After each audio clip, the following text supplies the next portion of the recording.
Hey guys, Lego Master 178 here. Tigger is doing a opening of some Lego minifigures from the Lego Minifigures Series 11. So this is the first time that I'm doing one of these on camera. Actually, in the past, for the past 8 series, I've been opening these normally right after I get out of the store, just to make sure that I got the right one, because I do use the finger feel method, because I don't feel like buying the entire series for like $50 or something at least up here in Canada. But basically, here I have 3 minifigures from Series 11 that I've picked out that I believe to be, well, the ones that I want the most, and I'm going to be opening them on camera for you guys. So, first off, we're going to start off with the one on the right here. This one actually has already been opened slightly because I do preserve at least one of these packaging bag things from each series. So let's try to get this open here. There is a little hole which I've already snipped right there. Alright, so here is the female scientist. This is one of the figures that I wanted a fair amount.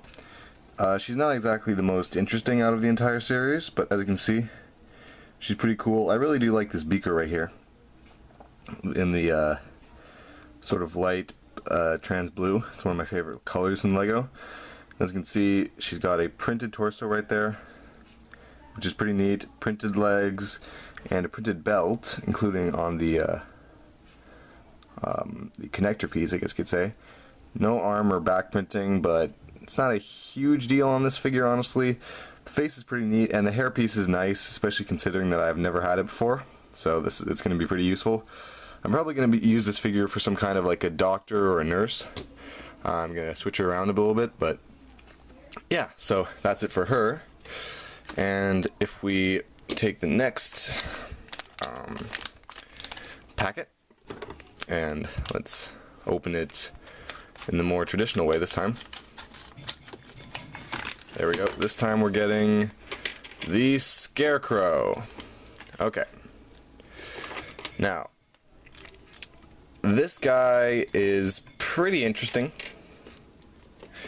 I have to say, I think he's a kind of a quirky figure. Now, some of you might be you might be wondering why I got this figure, and the main reason was honestly for this pitchfork. As you can see, here's the pitchfork on the figure. It's a really cool piece. I haven't had one before, so I decided to just get this figure mainly for that. Printing, I must say. As you can see, he's printed on pretty much on the legs, on the torso, back of the torso, arms. Even there's 2 different printings on the arms. On the face, of course. This face, for some reason, reminds me a lot of Coraline, the movie, the characters in the movie Coraline. If any of you have seen that, it's a bit of a strange Tim Burton style movie. And then you've also got on the hat, there's the crow, which is connected with a smaller peg piece, but the hat is also printed. As you can see, it's a new hat piece, I believe, although it may have been used in like Friends or something. I don't believe so, but this print at least I'm pretty sure is new and exclusive, and it's a really nice hat piece. So overall, I'm not entirely sure what I'm going to use the rest of this figure for besides the pitchfork. I plan to use it for a one of my city/town customs, but I'll hopefully find a use for it, especially for the hat. I might use the torso for some Avatar Last Airbender customs or something. So finally, we have the last of the minifigures, which I hope is going to be yep, it's the welder.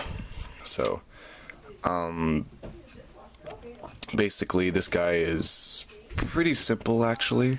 He's not extremely complex, honestly, although he is a really nice, lots of people have said that he's one of the best figures from the line. So I'm just gonna quickly assemble him, and there we go. So here's what he looks like. He's a very nice figure.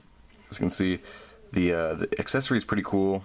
It's rubbery. It's got a printed cylinder piece there, and then you've got the torso. If I'll take it off, the torso and the face is pretty cool. It's got some smears on there, and I'll hopefully be able to use that for something. No double-sided printing. The torso, there is back printing as well, but it's pretty simplistic. But I think it just gets the job done, and then just regular dark blue legs. So the mask is honestly, I think, what makes this figure. As you can see, the mask is printed on the faceplate, darkened faceplate. So, and on the back, it's just a really nice piece that can be used for all sorts of different types of figures in this sort of line of work, I guess you could say.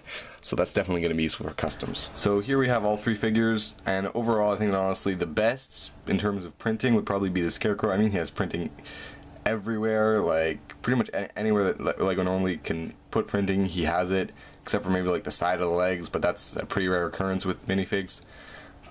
Overall, I think that honestly they're all three of these are pretty good figures, and I'll be able to use several parts of them to make custom ones. And just real quick, I'm going to show you guys the rest of the minifigures from the series. As you can see, we've got some here, and the other 8 are here. There are some that are more common than others. Like, say, I found a ton of police constables while I was looking for these guys. But yeah, so I hope you guys have good luck when you're looking for these figures, and feel free to post in the comments which ones are your favorite and which ones you're planning to pick up if you're not planning to pick up the entire series like I am. So that's basically it, guys. I hope you've enjoyed this video, and I'll probably be doing this with future minifig series. So for now, that's it. Bye, guys.